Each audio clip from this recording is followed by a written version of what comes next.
today. So hi everybody, and welcome to IPHA's third Thursday Lunch and Learn web series organized by the IPHA Education and Programming Committee. My name is Anjali Deshpande, and I'll be your host this hour. I'm a faculty member in the Department of Epidemiology at the University of Iowa College of Public Health, and I direct the Master of Public Health program here. And I'm also currently the chair of IPHA's Education and Programming Committee.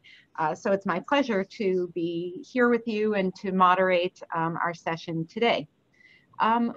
Just for a little bit of information, we dedicate this time every month for public health practitioners across the state to share successes and the detours it may have taken to get there. The point is really for us all to be able to connect, learn, and strengthen the voice for public health in Iowa. So we're glad to have so many participants out there, and we hope that you'll be able to share the full hour with us and then join us in the future. Just a couple of housekeeping items as we get started. Please be sure to put your microphone on mute and turn off your video so that everyone is able to enjoy the presentation and discussion. You'll get to see me and you'll get to see our guests over the course of this hour, and we try and keep the background noise low so that we can hear each other. Let's see.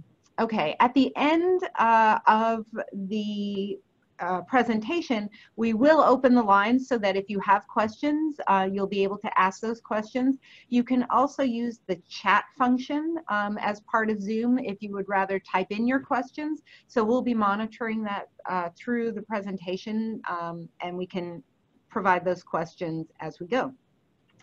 All right, today we're talking to Brian Hanft and Jodi Willemsem from Cerro Gordo County, and they're going to share their experience of their health department's roof collapse last year in 2019 and how they went about implementing their agency's emergency plan. They're going to talk about the process that they went through, their actual lived experience, and then some of the lessons learned in that process. So Brian is the Director of Public Health at Cerro Gordo County Public Health, and Jodi is the Environmental Health and Preparedness Manager, also at Cerro Gordo County Public Health. So let's get started. This is quite a story. I have only, scratched the surface sort of in preparation for this, but I'm going to leave it to you, Jodi and Brian. I'll come in with questions as we can, but Jodi, why don't you get us started? If you would give us a brief background about your agency and then maybe the development of your emergency plan. Okay, sure. Well, we've got 43 employees within our health department. And that consists of 4 divisions that provide numerous services. We've got a home care service division that does our home care nursing and home care aid responsibilities. We've got disease prevention and health promotion, which involves health screening and education, wellness, dietetic consult services, tobacco prevention, immunizations, EPI, HIV and STD prevention, and positive youth development programming. We've also got an environmental health and preparedness division that deals with food, pool, tattoo inspections, surface groundwater protection, healthy homes, nuisance complaints, rabies, and animal bites, of course, public health preparedness, and then we also deal with regional preparedness. We serve as a fiscal agent for a 12-county area there. And our 4th division is research, innovation, and education, where a lot of our grant writing comes from, as well as our strategic planning, community health needs assessment, quality improvement, marketing, FAB accreditation, and that also houses our finance and management service. And what do you do in your spare time, Jodi? Right. Sorry. Wonderful. Okay. There's not much of that, I tell you. So our work hours are from 8 to 4:30, Monday through Friday. We have a nurse on call during the weekends typically to take any thing that might happen over the weekend or after hours. Our health department was previously located in what we called Mohawk Square, which was a 4-story building. We were housed on the 3rd floor of that building, and we took up most of that space on that floor with our department. Most staff had their own office there with a window. We had a large conference room and fitness facility, immunization clinic. We were located pretty much downtown Mason City, so we were centrally located to a lot of residents at that location. So within that building, not only did public health reside, but there was a lot of other governmental agencies as well. The Department of Corrections, Human Services, Elderbridge, Iowa Legal Aid, the Juvenile Court Services, and the Mason City Housing Authority was also in that building. So that's kind of a rundown on where we were previously. As far as our all hazards plan, we have developed that back in 2002. Our health director, Ron Olsterholm, wrote that plan. And then in 2003, area officials were kind of pulled in to review it, approve it, and authorize it then.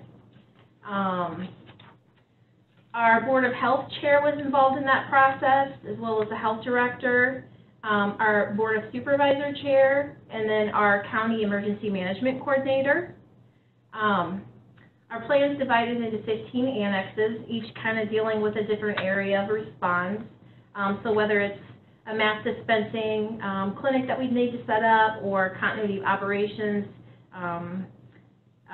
epi and surveillance, direction and control, that's all within our 1,300-page plan, so it's pretty big. Wow. And then within that, we also have thresholds set to determine where we need to implement it with incident command, depending on what the health hazard might be. Amazing. Okay, so very well developed, and it's been in place for a while. Excellent background on your organization and the plan. Brian, why don't you go ahead and give us some background on the actual event, and then sort of start us off on the response and some of the initial phase of that. So, as Jodi mentioned, our building was a 100-year-old building, a brick building, and we were in the top floor on one portion of that structure, and that floor actually, through snow load the previous winter and then a pretty heavy rain the night before, collapsed in on about a half a dozen of the office spaces, to include mine. The roof structure was approximately 18 to 24 inch thick concrete, so the collapse was pretty substantial. I received a call at approximately 20 after 7 on Sunday morning, May 19th, from our building maintenance person, who actually is married to one of the owner's daughters. She's the youngest daughter. Tim called and said that the roof collapsed, and my initial response was, well, okay, so the suspended ceiling fell in. We can deal with that. He said, no, the roof collapsed. And so I said, all right, I'm getting in my car. I headed down there to see really what happened, and the fire department was there, and we continued to assess the situation. So we for the next hour, talked to the building owner. Fire department was there. They immediately said nobody can go in. We, through that assessment, recognized that we were immediately homeless. So I can't stress how helpless that makes you feel when all of a sudden you literally can't even go up to your space. It does kind of bring to light what would happen if a tornado immediately took your house, or a fire destroyed it. You have nothing. And so we immediately started thinking about, well, what do we do? And where do we go from here? Because we couldn't get into the building. We had a few goals. First of all, we had $100,000 worth of vaccines in refrigerators up there where the power was going to be shut off in that building. So was there a possibility of getting in that building? We also then needed to let staff know. I mean, we had no place to go the next day. Monday morning, 8 o'clock comes around, and we really don't have a game plan about what we do. So we need to let staff know that they were, until they heard back from their managers, to stay put.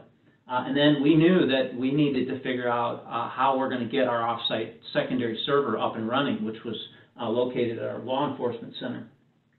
So your initial reactions are, okay, we need to assess the situation and figure out where we're supposed to meet the next day, because there was nothing we could really do there. I reached out to all managers, let them know that they needed to contact their staff,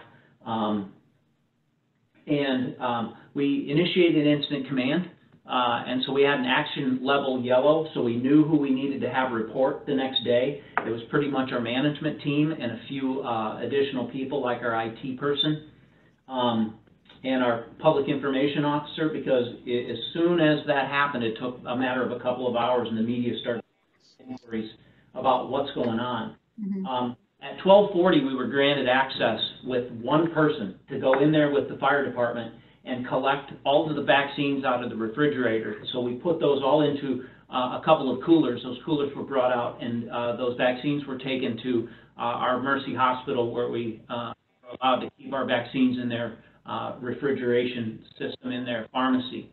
So there was a partnership there that had been established in the past that we leaned on. We had a press release go out about 1 o'clock, and then we had to notify all of our board members, both our Board of Health and our Board of Supervisors, let them know what was going on, and that we would be meeting the next day to assess first thing in the morning where we'd go from there. So that was the first day.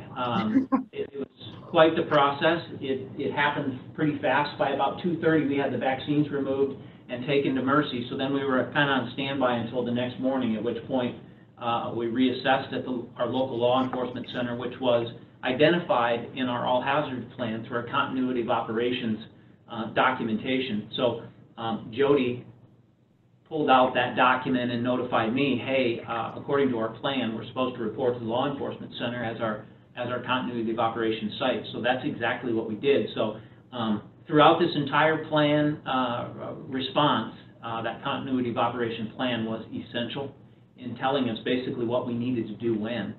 So for any of the listeners or viewers out there, you'll hear us talk about this more and more, that having a continuity of operations plan is essential, and if you don't have one, you need to get one. Let me stop you right there and just ask a question with regard to the continuity of operations plan. You mentioned, or Jodi mentioned, that the all hazards plan was developed in 2002. So do you periodically update the continuity of operations plan because, you know, people change, maybe agencies, partners change?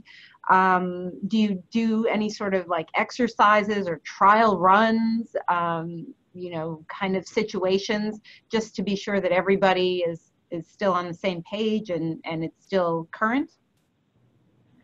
Yeah, we sure do. Yes, that's ever evolving and a fluid document that we do continually update as often as possible. Like you said, contacts change, staff members change, so that's something that we try to stay on top of as much as possible. We're going to be going through a process this year to revamp our entire plan, actually, to hopefully make it a little more usable. It's quite large, so we want to pare that down a little bit. So we're going to get teams together to review that and decide which direction to go with each of those annexes we've developed. As far as exercises go, we also try to do that. It had been a number of years ago, but we had exercised our continuity of operations plan once, and we located to a community center in a neighboring town in Clear Lake to test us going out of town to relocate. So I think that did help a little bit. We've had new staff that have come on board since that exercise, so it was new for some of us still, but some of us old-timers here had gone through it once before just to test our plans that way. Okay. When you were describing, you know, all the different things that you do in your health department, certainly direct services and, you know, provision of vaccinations and other kinds of things around maternal and child health and so on, you had to get that up and running really fast. So how do you continue to provide services?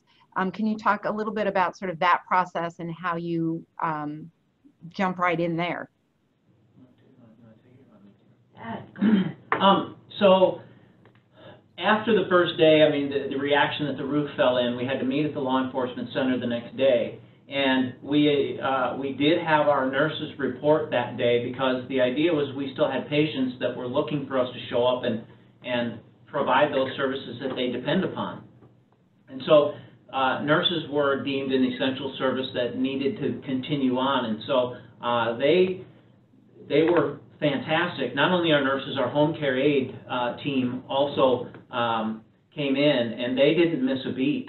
They continued to provide services. They knew where they needed to report to the law enforcement center initially, and then they used their own cars and had their own basically equipment that they take with them from each, you know, gloves and some of the basics that they needed in order to provide that care. And they went out and didn't miss a beat at all. So we were proud of that. There were clearly services that we needed to prioritize lower that maybe didn't need to be done right away. For example, we didn't need to be out that same day doing food inspections. So a lot of our environmental health staff kind of helped with some of the running around that needed to be done that week, so that we had, you know, basic office equipment. We needed to figure out what we were going to do for computers. I think we had 2 or 3 computers that we had amongst all of us. So we needed to try to scrounge up computers. We started to need, you know, some boxes and different items that we were going to need to collect. Items, because eventually we gained access back into Mohawk in areas that had been deemed safe. So, yeah, I mean, simple things that we take for granted. We didn't have a lot of the car keys for our fleet of vehicles. So a lot of our keys were up in the building as well. So, you know, there was a whole host of things that needed to be done that first week, but we definitely prioritized a lot of our nursing services as critical, and those services were maintained. Excellent. So you mentioned sort of this timeline of the first week, and so were there other key points or other key things that had to happen in that first week that you wanted to share, either from a, you know, purely operational perspective, or maybe more as a lessons learned perspective? Well, we had several goals. Every day we met. We started this on Monday, and we would meet as a team first thing in the morning and identify those items that needed to try to be tackled in that day. It's pretty important to recognize that when there's certain staff that are still sitting at home saying, well, what's going on? And they really, they want to be there to help, but there's just nothing really for them to do. So we initiated an incident action plan, and we were providing we were sending out regular text communication to all of our staff saying, this is what's going on, this is what we're working on, and we'll get back to you later in the day and let you know what we accomplished. And then we would always let them know that as soon as we need them, we'll call them and they'll be coming in. So on Monday, we determined where we were trying to determine where we're going to locate. We all went to the law enforcement center. How do we get phone access and forwarding complete? I mean, our phones in our old building were ringing to nothing. And so we needed to figure out how phones were going to get forwarded to our new location.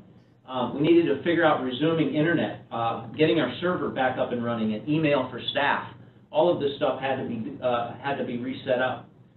Computer needs for staff, determining inventory needs for the immunization clinic, our STI clinic, and other day-to-day functionalities. And then we had to figure out immediately, so we had to start looking at where are we going to go. We couldn't stay at the law enforcement center long term, although the jail, our sheriff was exceptional as far as providing support and assistance. On Tuesday, we continued to notify public of our status, determine best setup we decided we would set up our clinic at our community health center. It's a federally funded community health center, and they reached out to us and said, Brian, if you need space, we have half of the building, you're welcome to use it. Neither of our partners who we relocated to charged us a penny.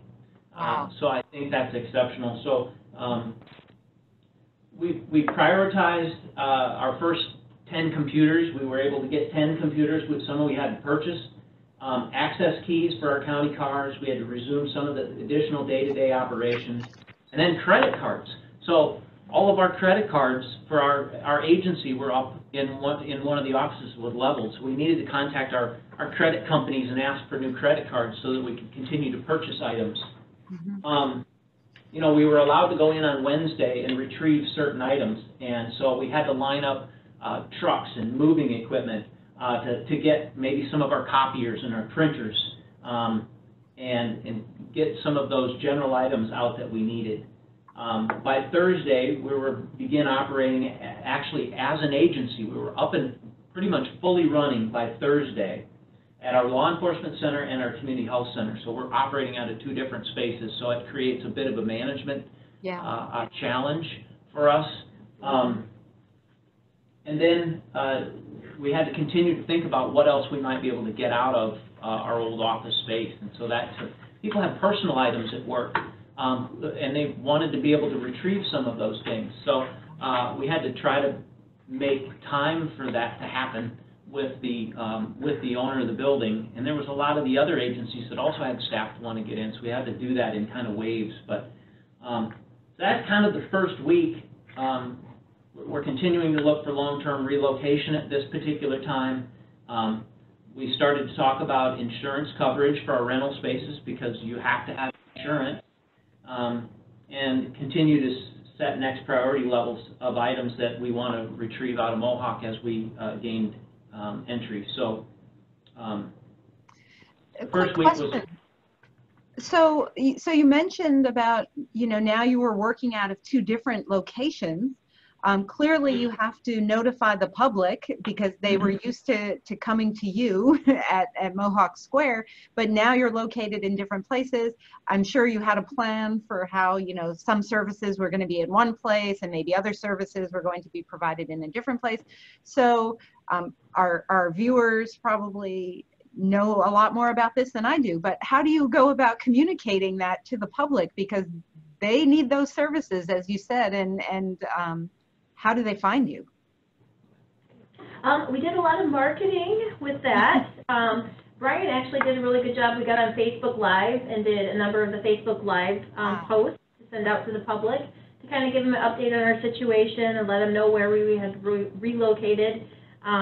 Once we had access back to our internet and computers, we were able to update our website and push information out that way, as well as through the radio and television with press releases. So that helped a lot. Yeah, phone calls were another thing that we really had to work between the two locations. Having one main phone and phone number to call, being split between two places, we had one person take the phone calls and put the message or the request in a spreadsheet on a shared drive. Staff could then go in from both locations and look to see who had called and what they needed, so we could return calls on our personal cell phones then, and we worked that way. Okay. One of the things that you mentioned, Brian, was the helpless feeling that people had, both, you know, from your perspective, people that were at home who wanted to help, couldn't come in to help, maybe there wasn't something that needed to be done right then. There's a lot of emotional impact that happens in a situation like this. Can you talk a little bit about how that worked? I mean, do you bring somebody in to talk to employees about the emotional impact? There were other agencies in the building, so you're trying to get your stuff done, but there are other agencies that are trying to get in and get their stuff too. So what was that like, the emotional impact, not only for you and your staff, but maybe other colleagues that were in that building as well? And maybe even the clients that were coming in to get services. Yeah, it's a great question. I think about my own reflection on how that played out, and it happened. I don't think we really had time to think so much about what really happened until well into, you know, weeks after. I remember sitting at the law enforcement center after the second or third day, and I literally could fall asleep in a chair. because it's just, you're so intense in trying to handle all of the things that need to be handled, all of the decisions that need to be made. And you you have staff that and a team that is also trying to do the best they can. So you really focus on the task at hand. And I don't think we didn't really have time to slow down and reflect on really maybe our own emotional impact, but it clearly is there. It's kind of hard to think about that had that roof collapsed 24 hours later, there could have been serious fatalities. Yeah. And for some, that's pretty hard to think about. And I guess it's just lucky or higher power or whatever you might want to call it. But thankfully, that didn't happen. And so I was in the building a week ago, and it is quite emotional now to walk into a building where I had called home, basically, for 17 years, and it's an eerie feeling seeing a building as big as that is, empty. Yeah. So yeah, I mean, it's difficult. We did not bring anyone in to talk about the emotional impact with staff, and that's probably something that we should identify as a support network, a support system for people who may have been impacted in ways that we don't really draw attention to. Sure, sure. When we spoke together earlier this week in preparation for this webinar, a significant issue that came up was really around relationships and the need for those pre-existing relationships. You mentioned some of them in your description, working with the sheriff, working with, with Mercy, working with the community health center, and how they welcomed you in, they helped you get into your building when you needed to get stuff, and so on. Talk to us a little bit about the need and the importance of these pre-existing collaborations with other agencies in the community. Very, very important. I think there's plenty of opportunity to work ahead of time with your partners in your community. Just to make sure you've got something in place, or you at least know contact information, whether you have somebody in your cell phone, so when you don't have your computers or anything available to you, that you have their information, you can reach out if you need help. I know with our regional preparedness grant dollars we get from the state, it's another opportunity for partners to get together, not even within your county, but across your service area. So if we have a bigger event like a tornado or a disease outbreak, that we can all work together, even between counties, to handle those sorts of situations. So, and I know a lot of areas get together at least once a month as part of that grant.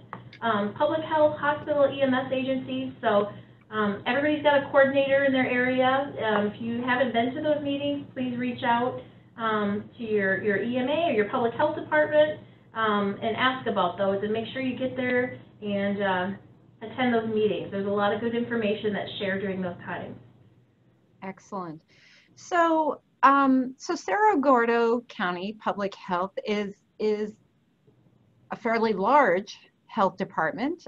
You're an accredited health department. There are a lot of smaller health departments in the state. Do you have any suggestions or recommendations, maybe lessons that you learned that you would want to share with some of the smaller health departments in issues around capacity, or I'm not exactly sure, but maybe lessons learned that could help smaller health departments, develop their plan and be ready in this kind of event? Yeah, just having your leadership roles defined ahead of time, maybe, is something I think any size of a department can do, big or small. We did not have our all hazards plan available to us at the time. It was on our desktops and our computers. So our staff, at least command level, kind of knew what their role was ahead of time. and knew where they fell into place, and I think that helped us a lot in getting going that first day or two. Gosh, I'm trying to think even essential services, maybe even having those identified ahead of time to know what your plan is with providing services as you go forward. Again, it's something any size of department can do. What do you need to continue with in all instances, whether it's nursing, payroll, gosh, I can't even think, charting, those sorts of things. Just think about that ahead of time. Okay, so yeah, that's really important, especially with regard to the essential services. And I bet, I would assume that probably most health departments, all health departments have that pretty well worked out. And then, yeah, that there may be other things that come online a little bit later. Yeah, you mentioned so many really important parts. I mean, technology is great until you have an event like this and you realize everything is, on your computer or phones. We have our cell phones and things like that. What are some of the issues that you're still dealing with now? I mean, it's about 9 months later. You're not back in your building and maybe not in a permanent place. What are you dealing with now? So I'll throw out a couple of things, and we have, literally hundreds of suggestions that we have learned over time and we put together in an after-action report. But one of the things that we're dealing with that was not anticipated is the insurance. So we lost a lot of items up on that floor that were either damaged or destroyed, and we're having to work through that process. For local counties out there, the insurance is generally provided through IPHA, and I think that's set up through the Iowa State Association of Counties. But so that IPHA insurance is not really insurance; it's assurance. It's a pot of money that we all pay into as counties to help purchase items that might be lost. One thing that we didn't recognize, that we received a generator that handled all of our space up on 3rd floor of Mohawk Square. That was given to us through FEMA back in 2008 with the floods. Well, that generator was great. It backed up all of our immunization vaccines, made sure that our power never went out. The problem is we need to move that generator, but it's not owned by the county, so therefore it's not insured. Oh. And so that's about a $65,000 expense that we had to decide if we're going to move that generator over to our new space or buy a new generator. So that took several weeks before we ultimately made the decision that we're not going to hook up a generator in our new space. So dealing with insurance is not a good time. You have to itemize every single little thing that you have lost, and then you get paid back a certain amount for replacement costs, and then you have to turn in receipts, and so the tracking side of insurance is just a nightmare. So there's a big learning curve there. When you have to relocate to a whole new space, and we have about 18,000 square feet of space here, there's not a lot of options in Mason City for us to move into, and so it is quite the process to play politics, and you try not to bring in political discussions into relocation, but it just happens, and so there's a lot of lessons there to be learned. Making sure that some of the other lessons are, I can't stress it enough, if you have a server system, you've got to have a backup location, a whole nother backup server at a whole nother site that you can get up and running in a short period of time, because that's essential, it really is. Other things that I had missed, Jodi? And going with the server thing, we're still kind of working on getting some of our files scanned in and trying to tackle that a different way. We had a lot of paper files on hand, so when that's all gone, you kind of back to square one. And so if you can put as much of that stuff on a computer or a web-based storage site, I think that's the best route to go with all of that. passwords, little things like that that you might have tucked away or written down to get into certain websites and things, to order supplies that you might need to again. Or another thing to think about, you know, we have a key pass note we can use to store those sorts of things on versus writing them down, which we're not supposed to do anyway. Just little things like that too that you don't think about ahead of time. Yeah, as I'm hearing you talk, I mean, certainly you had to think about this from an agency perspective, and how complicated it was. It reminds us as individuals, or, you know, as families, the importance of having a plan and thinking about, you know, some of these things too, because I'm sure all of us that are listening to you are thinking about, you know, different papers that we have in places that really should be more secure, or the keys, the credit card, you know, that kind of stuff. It's like, what will you take with you, or what will you have access to afterwards? Really important. Okay, what I'd like to do is to invite people to start submitting questions if they have them. Again, you can use the chat feature. I think also that we're going to open up the lines for questions, so you can start to provide some of those. I will be looking at the chat. All right. Do we have somebody who'd like to start? I feel it coming off there already. Yeah. Right. Yeah. Right. Uh-oh, we have a lot of information in the background. If you have a question, you could type it into the chat box, and so we can provide that too. I think I hate about that.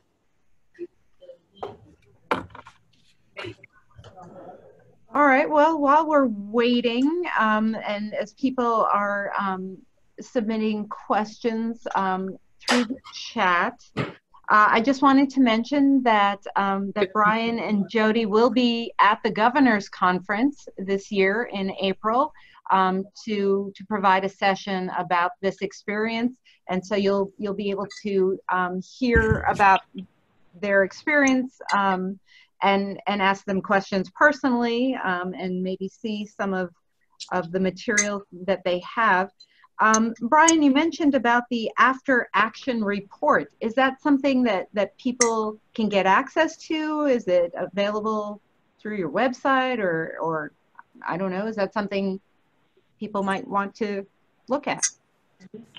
Yeah, we haven't made that, I mean, we've not had anybody ask for it, but, you know, when we talk about a lot of these challenges, some of the strengths, and we had a lot of good things, really great things happen in our response, but also challenges and certainly some things that we can improve upon. We do have that put together in a report, and that's something that we'll bring to the Governor's Conference, but I think we can make that available.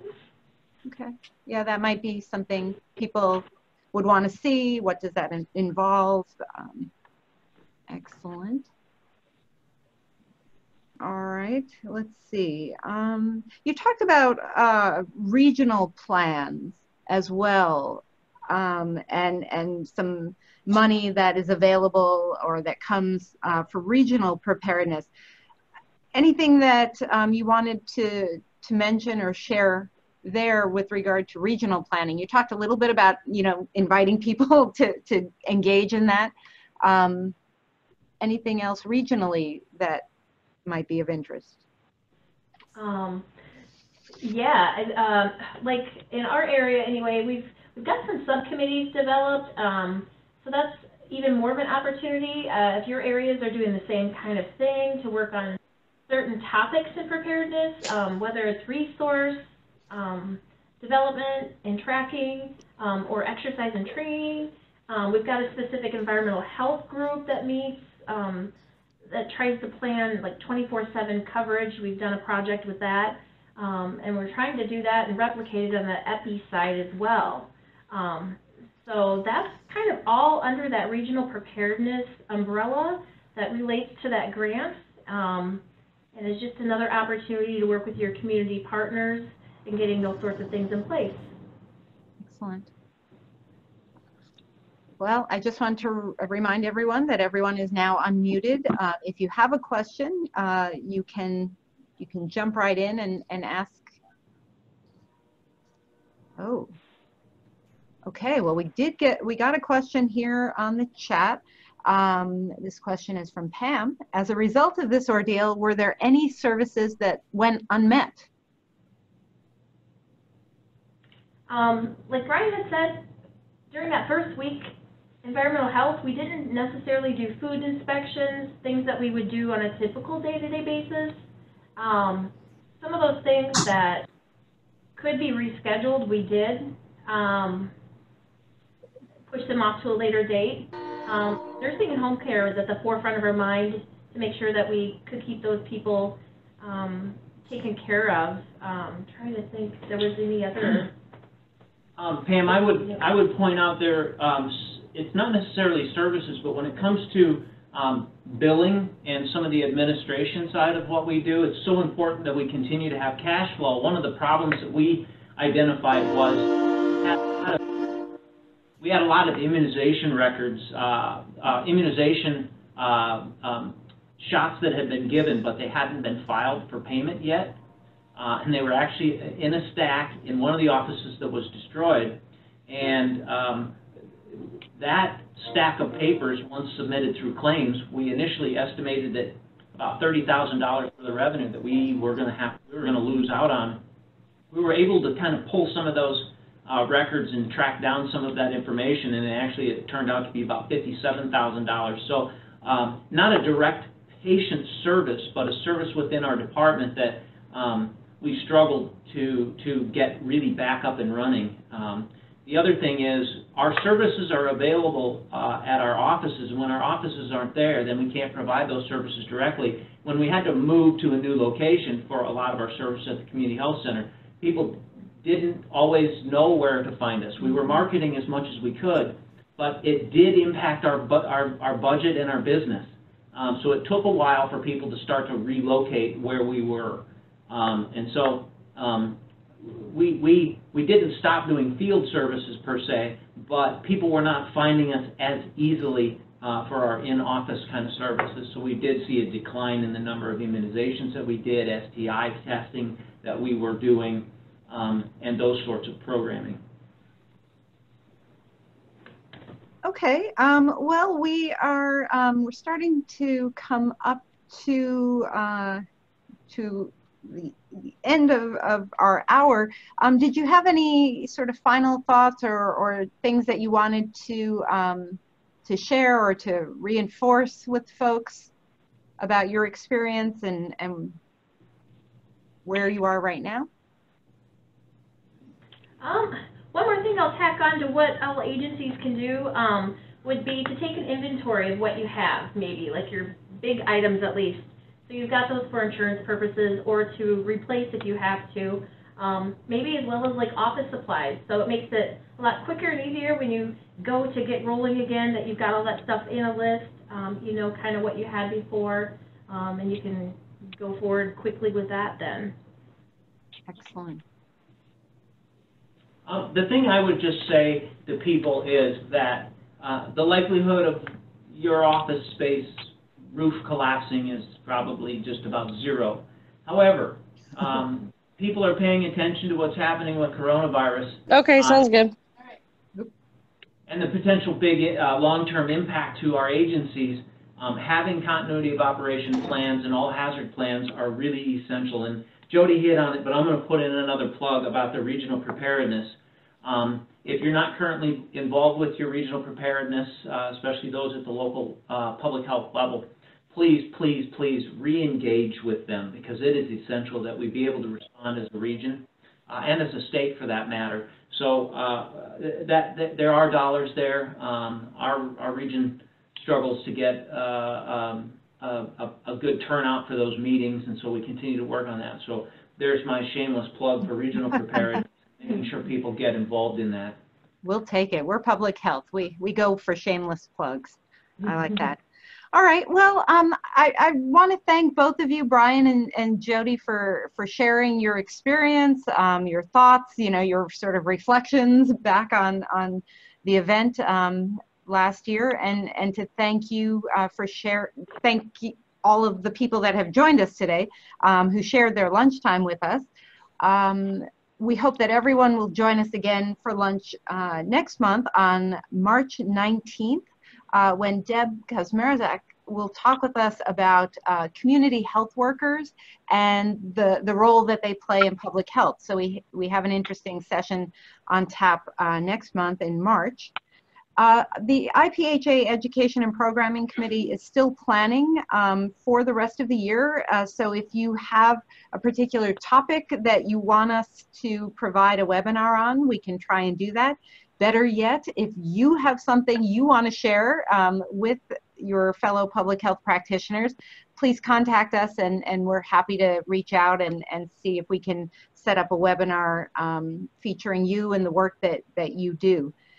Recordings of all the Lunch and Learns will be archived on the Iowa Public Health Association's YouTube channel. And so if you missed a previous one, or you are really, you want to see this, or you want to share this conversation with folks in your office, you can get a recording of this on that YouTube channel.